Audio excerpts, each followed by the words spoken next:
Assalamualaikum warahmatullahi wabarakatuh. Izin memperkenalkan diri, nama saya Najwa Yudia Orashim dengan NPM 2313031027 dari kelas A. Halo semuanya, selamat pagi. Jadi di sini saya akan membawakan materi tentang teori perilaku konsumen. Nah, tujuan yang dicapai oleh konsumen itu adalah untuk mendapatkan kepuasan semaksimal mungkin.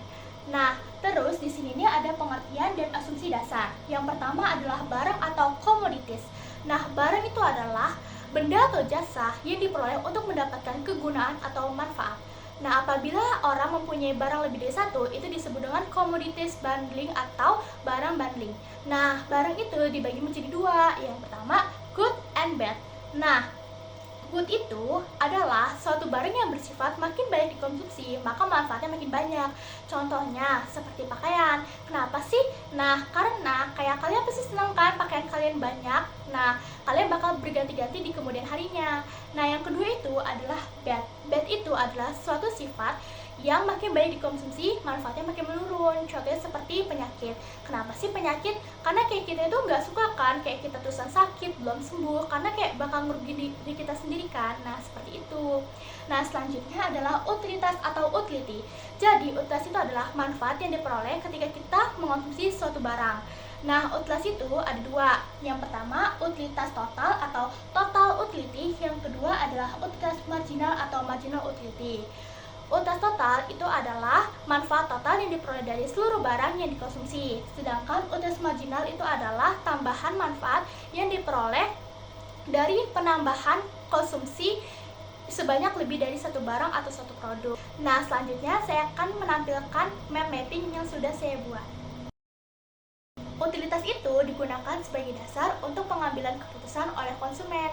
Selanjutnya adalah hukum pertambahan manfaat yang makin menurun atau the law of diminishing marginal utility. Di sini ada gejala LDMU. Gejala LDMU itu adalah pertambahan konsumsi suatu barang yang memberikan pertambahan utilitas yang besar, tetapi bukan hanya makin menurun, bisa saja menjadi negatif. Nah, gejala ini dapat dilihat dari menurunnya nilai utilitas marginal. Nah, analisis utilitas marginal itu awalnya dikenal karena untuk menjawab pertanyaan apakah harga berlian itu lebih mahal dibandingkan dengan harga air. Jadi, ada yang menjawab bahwa utilitas penggunaan berlian itu lebih tinggi dibandingkan air. Tetapi ada juga yang menyanggah karena kayak penggunaan air itu dia itu kondisinya lebih berharga dibandingkan dengan berlian. Seperti orang kehausan itu pasti membutuhkan air kan. Jadi air itu lebih berharga. Tetapi kenapa sih di detik ini, di sekarang ini, kenapa harga berlian yang lebih mahal dibandingkan air? Jadi, ada seorang ekonom yang bernama Hermann Heinrich Gossen menjawab bahwa pertambahan manfaat air cepat sekali menurun. Contohnya seperti ada orang kehausan, itu tuh untuk gelas pertama, kedua, dan ketiga itu tuh manfaatnya sangat besar sekali. Tetapi untuk gelas berikutnya, itu tuh manfaatnya menjadi berkurang. Nah, maksudnya gimana sih? Nih, misalnya ada orang benar-benar kehausan, dia butuh namanya air putih. Jadi orang tersebut meminum segelas sampai 3 gelas air putih, maka dia akan merasakan yang namanya lega, yang namanya kayak kehausan itu bakalan hilang gitu. Tetapi apabila dia melanjutkan minum kayak lebih dari 3 gelas, kayak 4, 5, 6, atau 7 gelas, dia bukan lagi yang namanya membutuhkan minum, tapi dia lebih ke namanya kembung atau kelompokan. Jadi manfaat dari air itu menurun setelah kebutuhan orang itu terpenuhi gitu. Selanjutnya, di sini ada konsistensi preferensi atau transitivity. Nah, konsep konsistensi preferensi ini berkaitan dengan kemampuan konsumen penyusun prioritas agar bisa mengambil keputusannya. Nah, dia itu ada dua. Yang pertama, lebih suka atau disebut juga dengan favor. Yang kedua, sama-sama suka disebut juga dengan indiferensi. Nah, jadi lebih suka itu contohnya seperti ini nih, ada ibu-ibu ke pasar, dia tuh bingung memilih antara bayam dengan sawi, tetapi dalam pikiran dia lebih suka yang namanya bayam, jadi dia membeli bayam gitu. Jadi kayak yang lebih suka akan dia ambil keputusannya gitu. Terus yang kedua yaitu sama-sama suka atau indifference.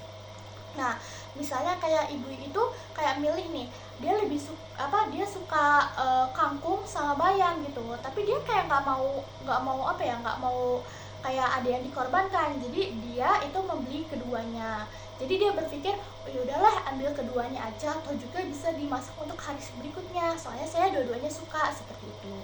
Dan ada lagi satu, dia tuh yang bernama transitivity.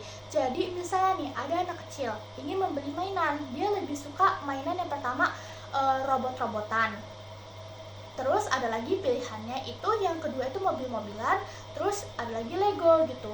Cuman dia itu dari antara ketiga itu dia lebih suka yang namanya Lego. Jadi dia memilih yang namanya Lego seperti itu. Dan yang terakhir, di sini ada pengetahuan sempurna atau perfect knowledge. Jadi, konsumen itu diasumsikan memiliki informasi atau pengetahuan yang sempurna berkaitan dengan keputusan yang akan dikonsumsinya. Jadi kayak konsumen itu tahu kualitas barangnya seperti apa, seperti itu. Jadi itulah beberapa materi yang sudah saya bawakan tentang materi teori perilaku konsumen. Saya akhiri, wassalamualaikum warahmatullahi wabarakatuh. Terima kasih.